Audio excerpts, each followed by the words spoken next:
The first thing I noticed was fatigue, not the kind that comes from effort, but the kind that settles in when effort has been absent for too long. It wasn't heavy. It didn't demand rest. It simply existed, like a low ceiling you forget is there until you try to stand fully upright. I woke earlier than usual, not because I was rested, but because sleep had thinned out toward morning. I lay still, eyes open, listening to the room. The familiar sounds were present, but muted, as if they were being filtered through distance rather than walls. My body felt present in fragments. Hands warm, feet cold, a faint tightness along the spine. Nothing urgent, nothing wrong, just information arriving without instruction. I stayed in bed longer than I needed to, not out of resistance, but because the idea of movement felt unnecessary. Eventually, I stood anyway. Habit still had momentum, even when intention did not. The mirror reflected someone unchanged. Same posture, same lines around the eyes, same neutral expression that suggested nothing and invited no questions. I looked without searching for recognition. Water on my face felt sharper than expected. The sensation lingered. I welcomed it, then noticed that welcoming itself had become quieter. Even receptivity now required less commentary. Outside, the air was heavier than the day before. Not humid, dense. It pressed slightly against the skin. I felt it immediately, not emotionally, but physically. Breathing adjusted without instruction. Walking felt different again. Not slower, more deliberate, but not consciously so. Each step landed fully before the next began. The ground felt firmer, less forgiving. I wondered briefly whether this was change, or simply attention, noticing what had always been there. People passed close enough that I could feel their movement displace air. No collisions, no exchanges, just proximity. I noticed how often bodies negotiate space silently, without agreement, without acknowledgement. At work, or what still carried that name, I moved through tasks efficiently. There was no resistance to doing them. No satisfaction either. Completion felt neutral, like placing objects back where they belonged. During a break, I sat alone and watched my hands. They rested naturally, fingers slightly curved, tension distributed evenly. I realized that for a long time, I had held them clenched without noticing. The thought passed without consequence. The fatigue remained. It did not increase. It did not resolve. It was not exhaustion. It was something closer to saturation, as if my system had processed enough input and was now operating on maintenance mode. I began to understand that awareness, when sustained without narrative, eventually encounters the body more directly. Without story to buffer sensation, physical states become clearer. This clarity was not comfortable, but it was honest. Later, standing in line for coffee, I felt a brief surge of impatience, not strong enough to act on, but sharp enough to register. It surprised me. I watched it arise, hover, then dissolve when nothing fed it.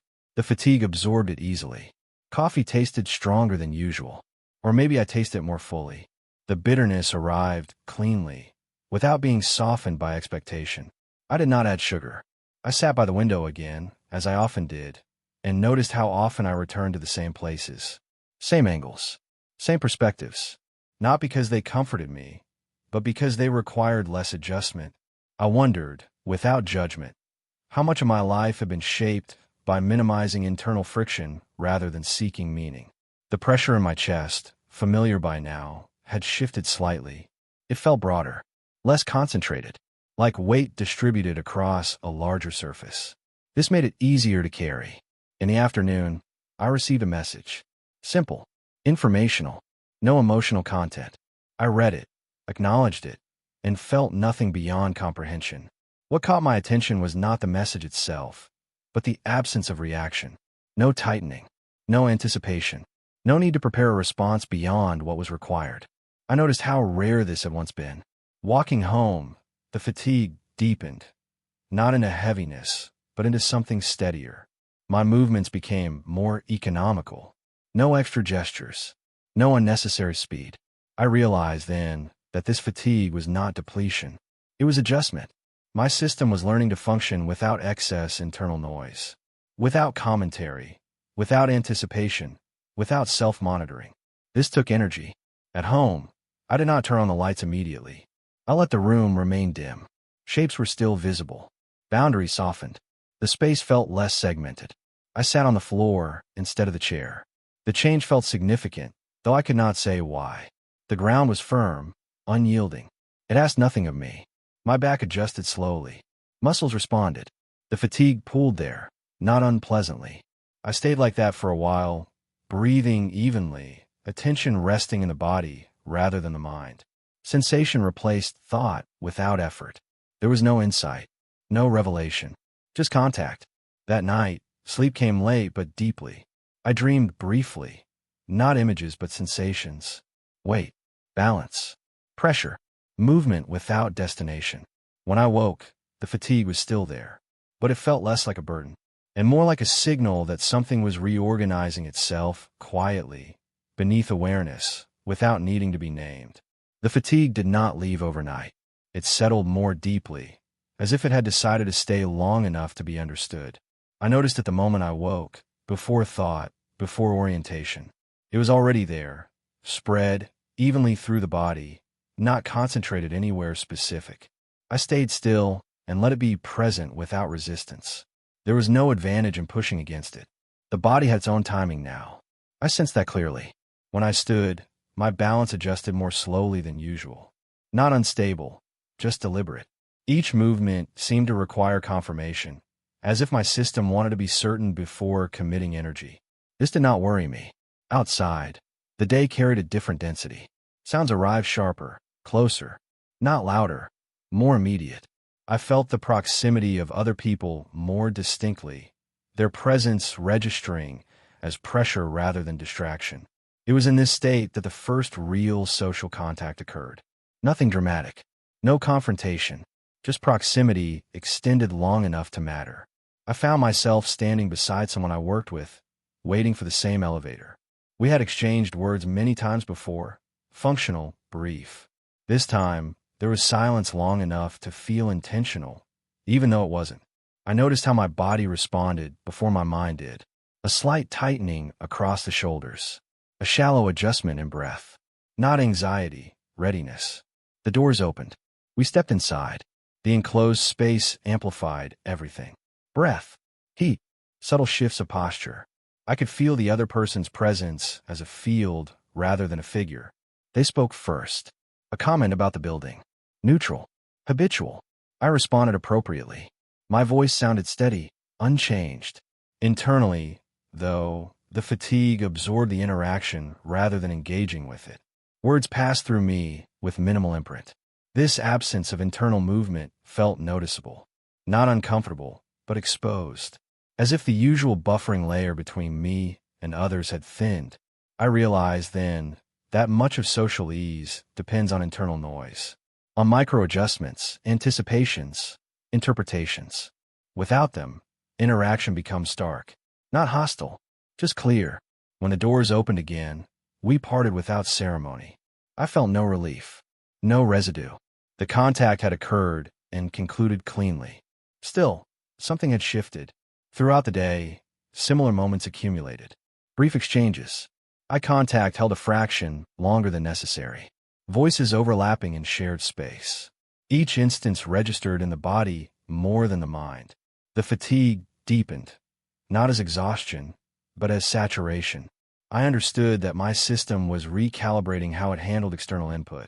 Without narrative to mediate, everything arrived directly. During lunch, I sat near others instead of alone. Not intentionally, simply because there was space. The collective presence pressed gently at the edges of my awareness. Conversations overlapped, fragmented. No single thread demanded attention. I felt the pressure in my chest respond, not tightening but spreading, like a structure distributing load more evenly. I breathed slowly. The body adapted. I noticed then how rarely I used to notice my breath unless it changed. Now, it felt central, not as focus, but as reference. Each inhale anchored me. Each exhale released something unnamed. There was no sense of withdrawal. I was not pulling away from others. I was simply no longer extending myself unnecessarily. In the afternoon, someone asked me a direct question. Not personal, not invasive. Still, it required more than a functional response. It asked for opinion. I paused before answering. The pause was not strategic. It emerged naturally. I fell into the question, not intellectually, but physically. The body registered a slight resistance, then eased. I answered simply, without qualification. The interaction ended there. What surprised me was not the response, but the absence of follow-up internally. No replay, no analysis. The exchange closed fully. Walking home later, I noticed the fatigue had shifted again. It now felt less like saturation and more like grounding. My steps were heavier, but more stable. The contact with the ground felt reassuring. I realized then that this fatigue was teaching me where my limits actually were, not the imagined ones shaped by habit, but the real thresholds of attention and capacity. At home, I sat with the lights off again. The body preferred it that way. Less stimulation, less division of space. I felt the day settle into me, not as memory, but as residue, sensations lingering without narrative. There was a moment, brief, subtle, when a question surfaced. Is this sustainable? The body did not answer. It did not need to.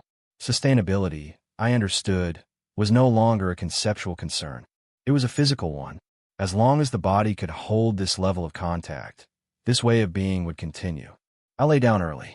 Sleep came in waves, light, then deeper, then light again. Each time I surfaced, awareness was already present, already calm. No urgency followed.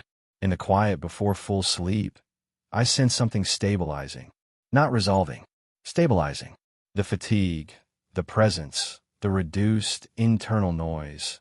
They were beginning to coexist without friction. Social contact no longer felt like intrusion. It felt like weight, manageable, distributable, real.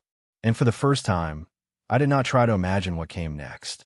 The following days arrived quietly. No announcement. No change so obvious it demanded recognition. Yet something had shifted, a subtle expansion in the space I occupied, as if my awareness had room to breathe without striving. The fatigue persisted, but it no longer weighed on me. It had settled into the body, diffused evenly across muscles and bones, and I carried it without thought, like a constant, low hum beneath the surface. I noticed this while preparing breakfast.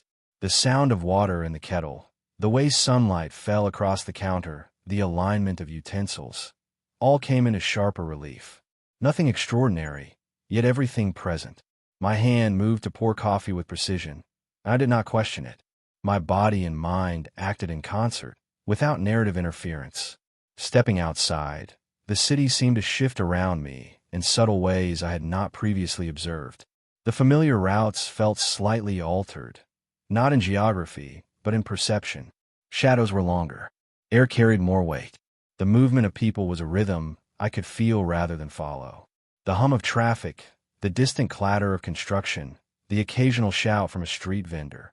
All these existed in layers I could tune into or let fade without effort. Social contact continued, but it no longer required navigation. The presence of others was now part of the texture of life, a field through which I moved rather than obstacles to negotiate. A neighbor passed in the hallway. We exchanged a standard greeting. Nothing more. The exchange landed, dispersed, and left no residue. This neutrality, once alien, now felt natural. At work, small interactions followed the same pattern. Questions arrived, answered themselves, and departed. No internal analysis. No commentary. Responses happened, and then they were gone. Tasks continued. Bodies moved. Hands performed repeated motions without attention needing to impose itself on each step. The pressure in my chest persisted, but it became more like a rhythm, a signal of presence rather than a restriction. Breathing aligned with it naturally.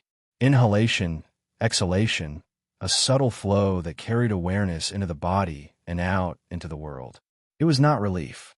It was presence itself. Memory returned at intervals, not as narrative, but as sensation. A smell, a tactile memory, the tilt of sunlight on a familiar wall. These were brief flashes that did not require dwelling.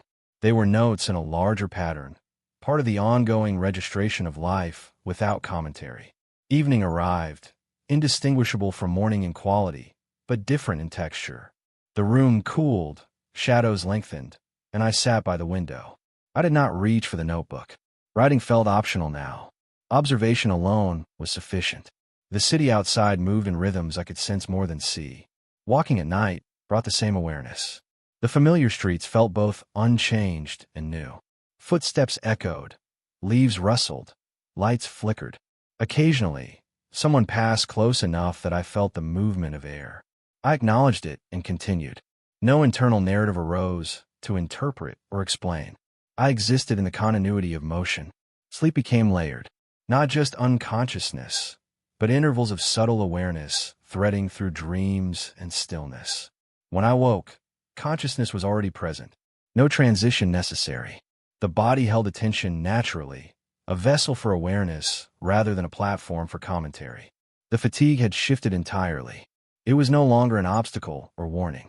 It had become the ground on which all other experiences rested. Physical presence, awareness, contact with others, observation of movement and sound, all emerged from this base. During a brief conversation with a coworker, I noticed how rarely I reacted to tone or nuance as I once had.